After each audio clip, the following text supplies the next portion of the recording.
Hi welcome to my YouTube channel. ನಾನು ನಿಮ್ಮ ರಕ್ಷಾಗೌಡ ಮಾತಾಡ್ತಿರೋದು. ಎಲ್ಲರೂ ಹೇಗಿದ್ದೀರಾ, ಚೆನ್ನಾಗಿದ್ದೀರಾ ಅಂತ ಅಂದ್ಕೊತೀನಿ. ನಾನು ಕೂಡ ಚೆನ್ನಾಗಿದ್ದೀನಿ.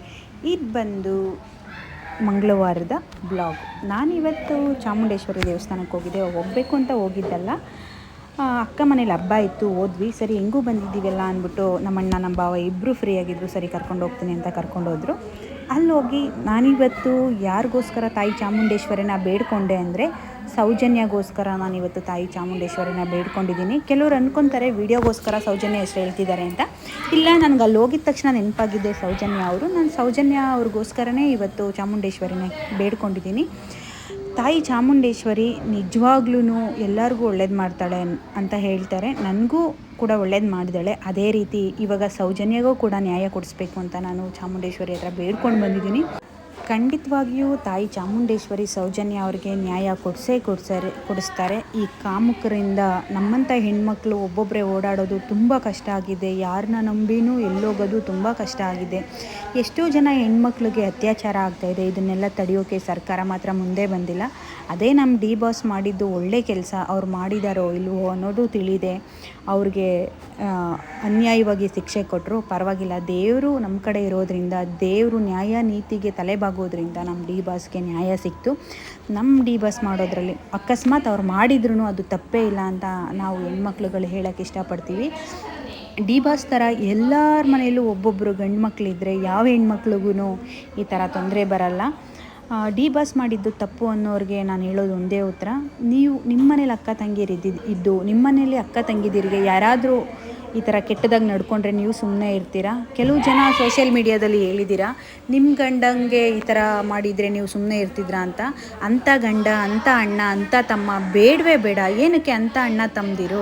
ಒಂದು ಹೆಣ್ಣಿಗೆ ಗೌರವ ಕೊಡದೆ ಹೋದ್ಮೇಲೆ ಅವ್ರನ್ನ ಅಣ್ಣ ತಮ್ಮ ಅಂತ ಹೇಳ್ಕೊಳ್ಳೋಕ್ಕೆ ಅಸಹ್ಯ ಆಗುತ್ತೆ. ಗಂಡ ಆದರೂ ಅಷ್ಟೇ, ಹೆಂಡ್ತಿ ಮನೇಲಿ ಇಟ್ಕೊಂಡು ಇನ್ನೊಂದು ಹೆಣ್ಣಿಗೆ ಮೆಸೇಜ್ ಮಾಡೋದು ಯಾವ ನ್ಯಾಯ, ನೀವೇ ಹೇಳಿ? ಅದಕ್ಕೋಸ್ಕರನೇ ನಮ್ಮ ಡಿ ಬಾಸ್ ಏನೇ ಮಾಡಿದರೂ ತಪ್ಪಲ್ಲ. ಅವ್ರು ಆ ತಪ್ಪು ಮಾಡಿಲ್ಲ ಅನ್ನೋದು ನಮಗೆ ಗೊತ್ತು. ಅಕಸ್ಮಾತಾಗಿ ತಪ್ಪು ಅನ್ನೋದಾದರೆ ಅದು ತಪ್ಪೇ ಅಲ್ಲ. ನಾನು ಯಾವತ್ತಿದ್ರೂ ಡಿ ಬಾಸ್ ಕಡೆ ಸಪೋರ್ಟವಾಗಿ ನಿಲ್ತೀನಿ. ಎಲ್ಲ ಗಂಡು ಮಕ್ಕಳನ್ನು ಡಿ ಬಾಸ್ ಥರ ಇದ್ದರೆ ನಿಜವಾಗ್ಲೂ ಯಾವ ಹೆಣ್ಣು ಎದುರೋ ಅವಶ್ಯಕತೆ ಇಲ್ಲ. ಅದಾದಮೇಲೆ ಸೌಜನ್ಯ ಅವ್ರ ವಿಷಯಕ್ಕೆ ಬರ್ತೀನಿ. ಸೌಜನ್ಯ ಅವ್ರಿಗೆ ನ್ಯಾಯ ಬೇಕೇ ಬೇಕು. ನ್ಯಾಯ ಸಿಗೋವರೆಗೂ ನಾವುಗಳು ಹೋರಾಡೋಣ. ನಾವು ಆದಷ್ಟು ಸೌಜನ್ಯಗೆ ನ್ಯಾಯ ಬೇಕು ಅಂತ ದೇವ್ರುಗಳಲ್ಲಿ ಬೇಡ್ಕೊಳ್ಳೋಣ. ಸೌಜನ್ಯ ಕೂಡ ನಮ್ಮಂತೆ ಒಂದು ಹೆಣ್ಮಗಳು. ನಮ್ಮನೆ ಹೆಣ್ಮಕ್ಳಿಗಾಗಿದ್ದರೆ ನಾವು ಖಂಡಿತವಾಗ್ಲೂ ದೇವ್ರ ಹತ್ರ ಬೇಡ್ಕೊತಿದ್ವಿ ನ್ಯಾಯ ಕೊಡಿಸಿ ಅಂತ. ಅದೇ ರೀತಿ ಇವತ್ತು ಕೂಡ ನಾವೆಲ್ಲರೂ ಸೌಜನ್ಯ ಪರ ನಿಂತು ಸೌಜನ್ಯಗೋಸ್ಕರ ದೇವ್ರನ್ನ ಬೇಡ್ಕೊಳ್ಳೋಣ. ದೇವರು ಮನ್ಸು ಮಾಡಿದ್ರೆ ಏನು ಬೇಕಾದರೂ ಆಗುತ್ತೆ. ಯಾವ ಕಿಡಿಗೇಡಿಗಳು ಅವ್ರನ್ನ ಅತ್ಯಾಚಾರ ಮಾಡಿ ಕೊಲೆ ಮಾಡಿದಾರೋ ಅಂಥವ್ರಿಗೆ ಶಿಕ್ಷೆ ಆಗಲೇಬೇಕು. ಅಂಥವರು ಭೂಮಿ ಮೇಲೆ ಇರಲೇಬಾರ್ದು. ಭೂಮಿ ಮೇಲೆ ಇರೋಕ್ಕೆ ನಿಜವಾಗ್ಲೂ ಅವರು ಅರ್ಹರಲ್ಲ ಅಂತ ನಾನು ಹೇಳೋಕ್ಕೆ ಇಷ್ಟಪಡ್ತೀನಿ. ಯಾವುದೇ ಹೆಣ್ಣಾದ್ರೂ ಒಬ್ಬೊಬ್ಬರೇ ಓಡಾಡಬೇಕು ಅಂತ ಆಸೆ ಪಡ್ತಾರೆ. ಇಂಥ ಜನಗಳಿರಬೇಕಾದ್ರೆ ನಮ್ಮಂಥ ಹೆಣ್ಮಕ್ಳು ಏನು ಮಾಡಬೇಕು? ನೀವೇ ಹೇಳಿ.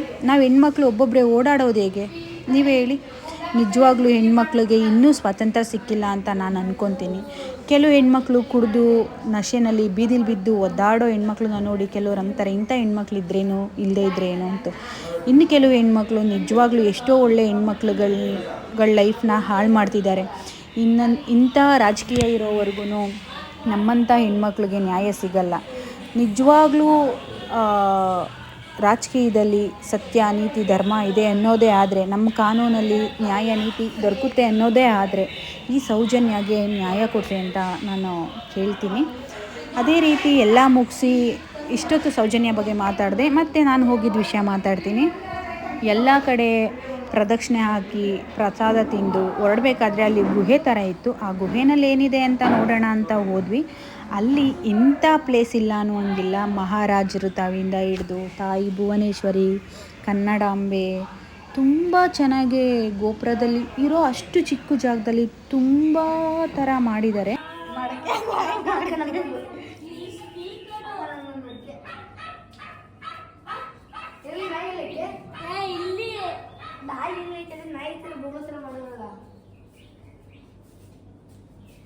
ಇಷ್ಟು ಚಿಕ್ಕ ಜಾಗದಲ್ಲಿ ಎಷ್ಟು ಚೆನ್ನಾಗಿ ಮಾಡಿದಾರಲ್ಲ.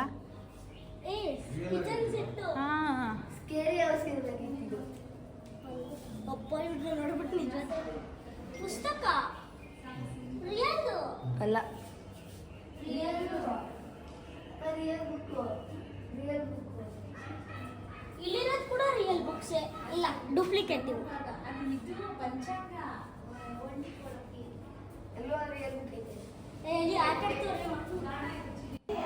ನೀವೇ ನೋಡ್ತಿದ್ದೀರಾ ಅಲ್ವಾ ಎಷ್ಟು ಚೆನ್ನಾಗಿ ಅದರೊಳಗಡೆ ಹಳೆ ಕಾಲದಲ್ಲಿ ಏನೆಲ್ಲ ಇತ್ತು ಅದನ್ನು ನೋಡಿದ್ದೀನಿ. ನಾನು ಇದಕ್ಕೂ ಮುಂಚೆ ಜಾನಪದ ಲೋಕದಲ್ಲಿ ಈ ಥರ ಪ್ಲೇಸ್ನ ನೋಡಿದ್ದೆ.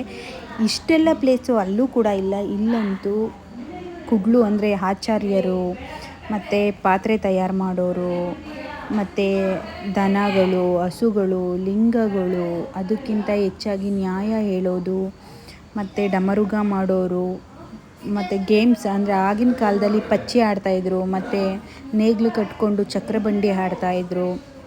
ಅದಕ್ಕಿಂತ ಹೆಚ್ಚಾಗಿ ಕನ್ನಡಾಂಬೆ ಕೂಡ ಅಲ್ಲಿ ಇದ್ದರು. ನಮ್ಮ ಕನ್ನಡಾಂಬೆ, ಭಾರತಾಂಬೆ. ಇಲ್ಲಿ ನೋಡಿ ಈ ನೇಗಿಲು ಹೆಂಗಿದೆ ಅನ್ನೋದೇ ನಮಗೆ ಈಗಿನ ಕಾಲದಲ್ಲಿ ಗೊತ್ತೇ ಇಲ್ಲ. ಆ ನೇಗಿಲು ನೋಡಿದ್ರೆ ತುಂಬ ಖುಷಿಯಾಯಿತು.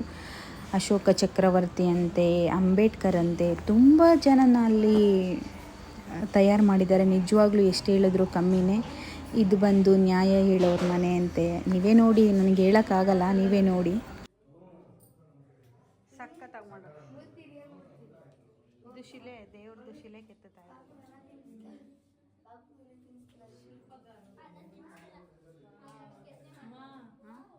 ನೋಡ್ತಾ ಇದೆ.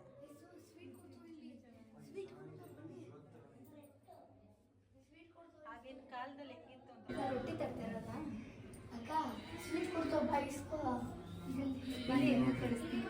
ಮೈಸೂರು ಪಾಕು ನನ್ನ ಮೈಕ್ ತಗೊಬರ್ಬೇಕಿತ್ತು. ರೊಟ್ಟಿ ಡೈರೆಕ್ಟ್ ವಾಯ್ಸ್ ಕೊಟ್ಬಿಡ್ಬೋದು. ಇಲ್ಲಿ ಸಂಗೀತ ಶಾಲೆ. ತುಂಬ ಜನಕ್ಕೆ ಹಾಸಿಗೆ ತಯಾರು ಮಾಡೋದು ಹೇಗೆ ಅಂತ ಗೊತ್ತಿಲ್ಲ. ಇಲ್ಲಿ ನೋಡಿ ಹತ್ತಿಲಿ ಹಾಸಿಗೆನ ತಯಾರು ಮಾಡ್ತಿದ್ದಾರೆ. ನಿಜವಾಗ್ಲೂ ತುಂಬ ಖುಷಿಯಾಗುತ್ತೆ ಕಣ್ರಿ. ಇಂಥ ಪ್ಲೇಸಲ್ಲಿ ಇಂಥ ಒಂದು ಜಾಗ ಇದೆ ಅಂತ ಇಷ್ಟು ವರ್ಷ ಬಂದೋಗಿದ್ದೀನಿ, ನನಗೆ ಗೊತ್ತೇ ಆಗ್ತಿರಲಿಲ್ಲ. ಆಗಿನ ಕಾಲದಲ್ಲಿ ಹಾಸ್ಪಿಟಲ್ ಎಲ್ಲ ಇರಲಿಲ್ಲ. ಆಯುರ್ವೇದ ಪಂಡಿತರು ಅಂತ ಇರ್ತಾಯಿದ್ರು. ಏನೇ ಹುಷಾರಿಲ್ಲ ಅಂದರೂ ಆಯುರ್ವೇದ ಪಂಡಿತರೇ ಅವ್ರಿಗೆ ಚಿಕಿತ್ಸೆ ನೀಡ್ತಾಯಿದ್ರು. ಸುಣ್ಣ ತಯಾರು ಮಾಡೋದು ನೋಡಿ, ಇದು ಚೌಕಾಬಾರ ಅಂತ. ಚೌಕಾಬಾರ ಈಗಿನ ಕಾಲದಲ್ಲಿ ತುಂಬ ಜನ ಯಾರೂ ಚೌಕಾಬಾರ ಅಂತಾಗಲಿ ಅದೆಲ್ಲ ಮಾಡಲ್ಲ. ಈಗಿನ ಕಾಲದಲ್ಲೆಲ್ಲ ಮೊಬೈಲು, ವಿಡಿಯೋ ಗೇಮ್ಸ್ ಅಂತ ನೋಡ್ತಾರೆ. ಆಗಿನ ಕಾಲದಲ್ಲಿ ಅಂದರೆ ನಾವು ಚಿಕ್ಕವರಿದ್ದಾಗ ಹೊರಗಡೆ ಹೋಗಿ ಬಂಡಿ, ಟೈರು ಅಂತ ಆಡ್ತಿದ್ವಿ. ಅದನ್ನು ಮತ್ತೆ ಲೈಫಲ್ಲಿ ಬರುತ್ತೋ ಇಲ್ವೋ ಅನ್ನೋದು ಗೊತ್ತಿಲ್ಲ. ಬರಲ್ಲ ಬಿಡ್ರಿ. ಇಲ್ಲಿ ನೋಡಿ, ಒಂದು ತಾಯಿ ತಮ್ಮ ಮಗುಗೋಸ್ಕರ ಎಷ್ಟು ರಿಸ್ಕ್ ತೊಗೋತಾಳೆ. ಹಸುಗಳು ಮತ್ತು ಇದನ್ನೆಲ್ಲ ನೋಡ್ತಾ ಇದ್ದರೆ ನಿಜವಾಗ್ಲೂ ಏನು ಮಾತಾಡಬೇಕು ಅನ್ನೋದೇ ನನಗೆ ಗೊತ್ತಾಗ್ತಾ ಇಲ್ಲ.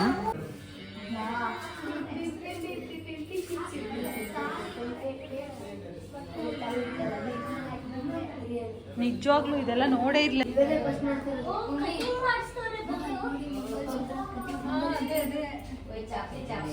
ಒಡವೆ ಅಂಗಡಿ ಇಂಥದ್ದಿಲ್ಲ ಅನ್ನಂಗಿಲ್ಲ. ಮಾಡಿದೆ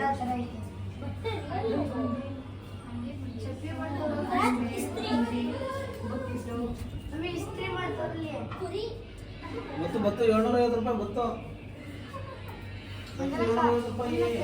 ಕುರಿ 750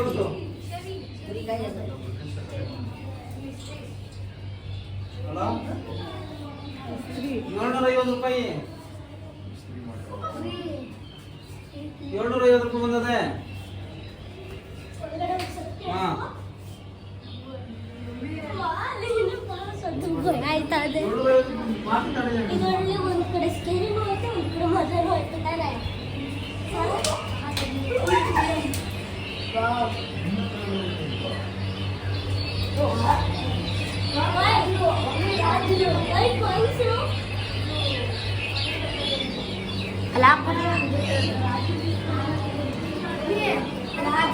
ಕಡೆ ಕುರಿ ಯಾರಾದ್ರೂ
ಕಾಲದಲ್ಲಿ ಬಿಟ್ಟರೆ ದೊಡ್ಡದಾಗಿದೆ.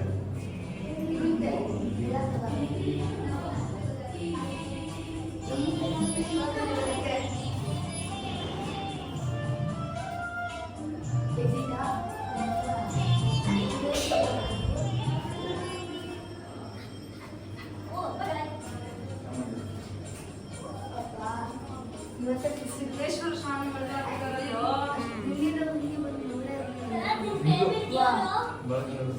ಆಮೇಲೆ ಕಣ್ ಕಿತ್ಕೊಂಡಿರೋದು ಯಾಕೆ ಇವರು? ಇವನು ಯಾರವನು ಆಂಜನೇಯ ಭಕ್ತ ಕಣ್ಣಪ್ಪ. ಆಂಜನೇಯ ಬಿಡ್ವಾ ಸರ ಯಾಕೆ ಶಿವನಿಗೆ? ನಿನ್ನ ಫೇವ್ರೆಟ್ ದೇವ್ರು.